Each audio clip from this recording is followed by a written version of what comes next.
जल्दी आ गए हो आज? हाँ, वो तबीयत कुछ ठीक नहीं थी। अपने अब्बा को बताकर आए हो? ख्याल ही नहीं रहा। सना को देख कर आता हूँ। नहीं है सना। क्यों? कहाँ चली गई?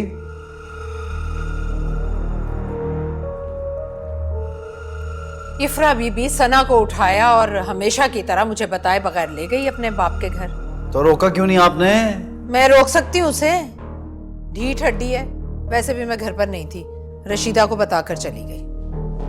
तुम उसका दिमाग क्यों नहीं दुरुस्त करते? दिमाग नहीं, इस बार टांगे तोड़ दूंगा। ना कहीं जा सके ना आ सके, पड़ी रहे बिस्तर पर। तोड़ ही ना दो तुम टांगे उसकी। घबराओ नहीं, सोचते हैं इस मसले का कोई ना कोई हल। अस्सलाम वालेकुम शाकिर अंकल। वालेकुम अस्सलाम। कैसे? मैं तो ठीक हूँ बेटा, लेकिन मेरा दोस्त बहुत परेशान। क्यों अब्बू, क्या परेशानी है? जो परेशानी उठा के लाई हो तुम्हें। इसमें परेशानी वाली क्या बात है अब्बू? परेशानी वाली बात नहीं, कमाल करती हो तुम। तुम्हें समझ नहीं आ रहा? अरे जब नरगिस भाभी को ये पता चलेगा कि अरूज यहाँ है तो क्या होगा तुम्हारे साथ? आप बताइए मैं कितनी टेंशन क्यों ले रहे हैं? मुझे तो उनकी कोई परवाह नहीं है। मुझे परवाह है। मुनासिब नहीं लगता है मुझे। अकेला रहता हूं मैं यहाँ, उस बच्ची का यहाँ रहना ठीक नहीं है। लोग उल्टी सीधी बातें कर सकते हैं। लोगों की बातों की वजह से हम उस लड़की को घर से निकाल दें। इफ्रा बेटा, फैयाज ठीक कह रहा है। लोगों की गंदी सोच और घटिया बातों को बर्दाश्त करना बहुत मुश्किल काम है। इस दुनिया का सबसे आसान काम किसी पे बहतान लगाना या शक करना है।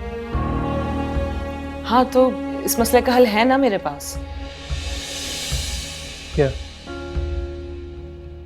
पहले आप मुझसे वादा करें, आप मेरी बात सुकून और इत्मीनान से सुनेंगे। क्या सस्पेंस है? वादा? आप उरूज से निकाह कर लें। क्या? तुम्हें कुछ अंदाजा भी है कि क्या कह रही हो तुम? जिस लड़की का मेरे भतीजे से निकाह हो रहा था उससे मैं दिमाग खराब हो गया तुम्हारा। अब्बू मैंने आपसे कहा था ना, आप मेरी बात सुकून और इत्मीनान से सुनेंगे। जवाद से उरूज का रिश्ता होना था मगर हुआ नहीं। और फिर आपकी और उरूज की शादी में कोई शरई कोई अखलाकी रुकावट नहीं है। और सबसे बड़ी बात तो है कि उरूज को इस बात पर कोई एतराज भी नहीं है अब्बू। मुझे है एतराज, मैं नहीं हूं राजी। सिर्फ इसलिए कि लोग क्या कहेंगे? लोगों ने कभी किसी को जीने दिया अब्बू? आप उससे निकाह नहीं करेंगे, वो इस घर से चली जाएगी, दर बदर की ठोकरें खाएगी, फिर लोग खुश हो जाएंगे। अब्बू आपने कहा था कि आप शादी किसी की मदद, उसका सहारा बनने के लिए करना चाहते हैं, तो फिर इस वक्त उरूज को सबसे ज्यादा मदद और सहारे की जरूरत है अब्बू। बेटी मैं उसकी मदद बगैर निकाह के भी कर सकता हूँ, उसे सहारा दे सकता हूँ। निकाह करना जरूरी नहीं है। वो आपकी इस मदद और सहारे को लोग शक की नजर से नहीं देखेंगे, कोई आपके अखलाक को नहीं समझेगा। और जब उरूज को कोई एतराज नहीं है तो मुझे एतराज है, नहीं है मेरी मर्जी। फैयाज, वैसे मेरे ख्याल में इफ्रा ठीक ही कह रही है। तुम भी मिल गए उसके साथ?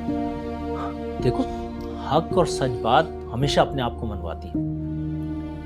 तुम्हें सहारे की जरूरत है, तुम उसका सहारा बनो, वो तुम्हारा सहारा बनेगी। मुझे तो इस रिश्ते में कोई कबाहत नजर नहीं आ रही। प्लीज। मुझे इस उम्र में अपना तमाशा नहीं बना। अब्बू तमाशा तो लोग जनाजे को भी बना देते हैं, और फिर आप तो जिंदगी दे रहे हैं उरूज को, उसकी बेटी को। अब्बू अब्बू प्लीज मान जाएं। फैयाज, जिद छोड़ो। जब वो लड़की राजी है, तुम्हारी बेटी इस रिश्ते पे खुश है, तो इतना सोचना का है। बिस्मिल्लाह करो। ठीक है, जैसे तुम लोगों की मर्जी।